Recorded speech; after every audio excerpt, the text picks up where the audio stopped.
Vous avez sûrement entendu parler de ce canal qui transforme le monde de la vente en ligne, TikTok Shop. Aux États-Unis, la marketplace connaît un succès phénoménal, en particulier dans les secteurs de la cosmétique, de la mode et des compléments alimentaires. Plusieurs marques génèrent des millions d'euros de chiffre d'affaires mensuel grâce à ce canal. En 2023, TikTok Shop a même enregistré une croissance impressionnante de 650% sur le marché américain. Fort de succès outre-Atlantique, la plateforme s'impose maintenant de manière fulgurante en Europe, notamment au Royaume-Uni, avec une croissance de la GMV de 180% en seulement un an. On a des cas assez bluffants de marques qui font des cartons en live shopping, notamment P-Louise qui communique sur 1 200 000 livres en seulement 6 heures de live. Mais la France n'est pas en reste. Depuis mai 2025, l'expansion continue sur notre territoire. Certains créateurs affiliés affichent déjà des chiffres impressionnants, atteignant plusieurs dizaines de milliers d'euros de chiffre d'affaires générés en quelques semaines. Face à cette opportunité, nous allons aujourd'hui, après avoir accompagné plusieurs clients chez Kudak, plonger ensemble dans les clés pour réussir sur TikTok Shop en 4 grandes catégories: la production de contenu organique, les créateurs affiliés, le live shopping et les formats publicitaires.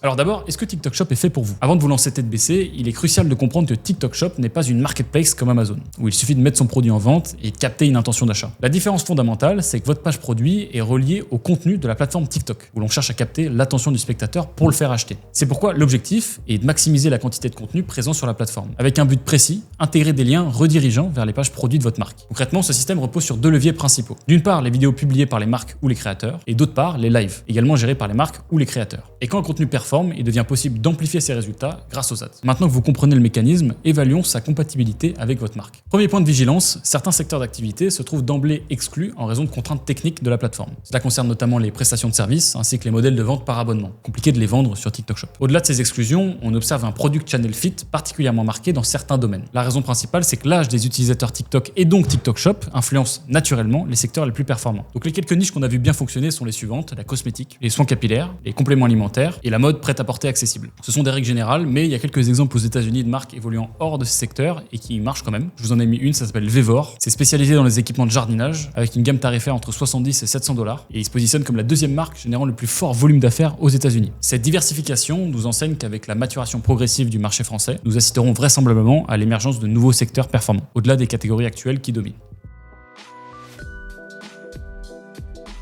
Maintenant, explorons concrètement le premier levier pour générer du chiffre d'affaires sur TikTok Shop, les créateurs affiliés. L'affiliation constitue un pilier incontournable sur TikTok Shop. Le principe est simple: les créateurs perçoivent une commission sur chaque vente générée grâce à leur contenu. En contrepartie, la marque peut, en plus de la commission, offrir un produit, voire une rémunération fixe pour les créateurs plus installés. Les créateurs affiliés représentent la plus grosse part des résultats des marques aux US. Parmi le top 10, ce levier génère entre 60 et 95% de leur revenu total. Mais attention, avec l'arrivée massive de nouvelles marques sur la plateforme, la donne change. Les créateurs croulent sous les propositions et deviennent petit à petit plus sélectifs. Résultat, les influenceurs se permettent désormais de choisir uniquement les collaborations les plus attractives. D'après notre expérience chez Kudak, 2 facteurs principaux déterminent leur choix. Premièrement, l'image de la marque et l'utilité du produit. Un influenceur acceptera plus facilement de collaborer s'il est fier de présenter une marque reconnue et s'il peut promouvoir un produit dont il est profondément convaincu. Et deuxièmement, et c'est souvent décisif, c'est la dimension financière. La commission proposée reste un critère déterminant, avec des taux variant généralement entre 10 et 25% sur la plateforme. Mais certaines marques ont compris qu'il fallait aller plus loin. Prenons l'exemple de Goli, qui a révolutionné totalement l'approche de l'affiliation. Au lieu de se contenter de commissions classiques, la marque a mis en place un système de récompense exceptionnel. Tesla, une Rolex, et les résultats ont été assez incroyables. Il y a eu un véritable buzz autour de leurs produits et une mobilisation massive des créateurs, avec une GMV de 3 millions d'euros en seulement un mois. La leçon à retenir est la suivante: le point clé pour développer cette stratégie consiste à attirer et convaincre les créateurs de contenu. Je vous explique comment est-ce qu'on a fait ça chez Kudak. On a constitué un réseau de créateurs qu'on a mis dans un groupe exclusif qui permet à nos marques de déployer rapidement leur stratégie d'affiliation. De plus, on entretient des relations assez privilégiées avec les créateurs français les plus performants en termes de volume d'affaires généré, ce qui permet à nos clients d'aller un peu plus vite. Pour maximiser les résultats de ce genre de collaboration, on vous conseille également de bien vous poser sur le brief créatif que vous allez envoyer aux créateurs et de trouver des concepts forts à potentiel viral en vous appuyant sur les tendances de TikTok.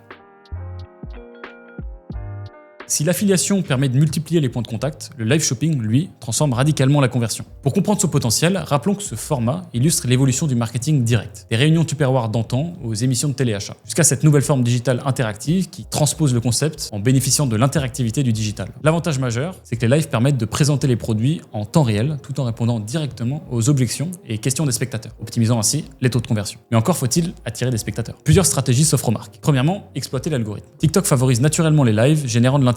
Donc des commentaires, des achats, des engagements. La clé, fidéliser ce trafic organique au maximum. Pour vous donner une idée, une créatrice française du top 10 avec laquelle on échange nous a confié qu'il a fallu environ 3 mois pour atteindre une moyenne de 150 spectateurs et générer des ventes quotidiennes. Deuxièmement, si vous voulez accélérer, les marques peuvent amplifier leur live via la publicité payante, notamment avec les campagnes GMV Max Live en définissant un objectif de retour sur investissement. Troisièmement, et c'est souvent le plus efficace, la collaboration avec des influenceurs permet de gagner rapidement en visibilité. Ces derniers mobilisent leur communauté en animant le live depuis leur propre compte, ou celui de la marque, multipliant ainsi les opportunités de toucher une audience fidèle et engagée. Une fois les spectateurs captés, l'enjeu devient la conversion. Voici quelques techniques qui fonctionnent. Les remises exclusives durant le live, les cadeaux réservés aux premiers acheteurs ou l'annonce de stock limité. Toutes ces méthodes créent un sentiment d'urgence propice à l'achat impulsif. Le potentiel est assez énorme. Donc chez Kudak, pour nos clients, on le fait d'une façon très simple. On met à disposition un studio équipé avec un animateur professionnel. Ce qui permet de tirer le meilleur potentiel de ce levier live. On passe maintenant au numéro 3, la production de contenu organique.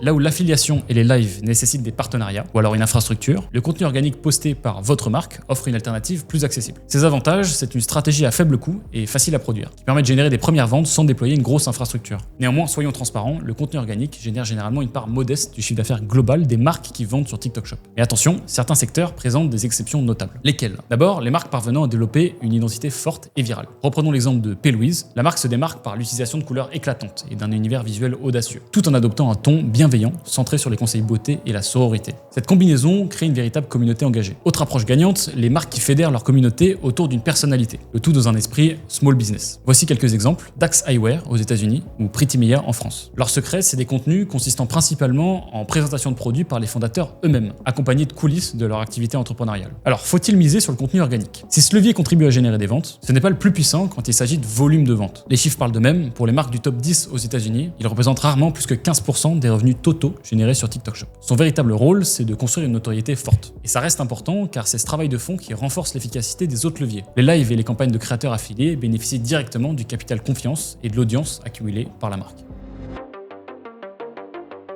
Pour finir, abordons ce levier qui permet d'amplifier tous les autres, les publicités TikTok Shop. Deux approches s'offrent à vous. La première, la plus directe, créer des ads classiques qui redirigent vers la fiche produit TikTok Shop plutôt que vers le site web. L'avantage, c'est que ça réduit les frictions de conversion en gardant l'utilisateur dans l'écosystème TikTok. La seconde approche, c'est de sponsoriser des contenus existants. Alors comment ça marche? Il s'agit d'analyser les contenus présentant des bonnes performances commerciales et les amplifier avec des Spark Ads pour maximiser leurs résultats. Pour automatiser ce processus, TikTok propose des campagnes GMV Max, déclinées en deux formats, GMV Max pour les vidéos et GMV Max Live, dont je vous ai parlé juste avant. Le principe est le suivant: en définissant un objectif de ROI, elles identifient et boostent automatiquement les vidéos et les lives susceptibles d'atteindre cette rentabilité cible. Mais attention, comme toute campagne automatisée, l'algorithme nécessite un historique de données pour être efficace. Un exemple concret, pour une marque que nous accompagnons, nous avions lancé au démarrage une campagne GMV Max Live sans historique de conversion en live, et le résultat c'est que même avec un ROI cible bas, la campagne n'a rien dépensé. A l'inverse, sur une marque ayant déjà réalisé plusieurs milliers d'euros de chiffre d'affaires en live, nous avons dépensé la totalité du budget prévu avec un ROI cible atteint de 2,64. La leçon, c'est que les publicités fonctionnent mieux quand elles amplifient un succès existant plutôt que quand elles partent de zéro. Attention toutefois, un petit point de vigilance important, c'est l'incrémentalité des ventes générées. Le problème, TikTok combine simultanément contenu organique et sponsorisé. Les métriques des campagnes intègrent donc les conversions issues du trafic naturel, ce qui peut fausser l'évaluation. Pour y remédier, plusieurs stratégies de test existent. Pour les lives, comparez les performances avec et sans sponsorisation. Pour les vidéos, attendez que la portée organique d'un contenu performant s'essouffle avant de l'amplifier. Malgré ces solutions, nos performance managers restent confrontés à ce phénomène d'attribution croisée dans leur campagne Smart Ads, sans solution directe actuellement disponible pour isoler précisément l'impact incrémental. Pour finir, de plus en plus de marques affluent sur TikTok Shop. Les créateurs atteignent des GMV records et les marques commencent à obtenir de la performance. Cette dynamique confirme le potentiel de ce nouveau canal en France. Cependant, comme nous l'avons vu, la réussite de TikTok Shop ne s'improvise pas. Elle nécessite une approche stratégique spécifique, combinant création de contenu viral, gestion d'affiliés, animation de live et optimisation publicitaire. Chaque levier a son rôle, c'est leur synergie qui crée le succès. C'était Théo pour Kudak. Si jamais vous voulez vous faire accompagner sur TikTok Shop, vous pouvez réserver un créneau sur le lien en description. Je vous embrasse, à la prochaine. Tchuss!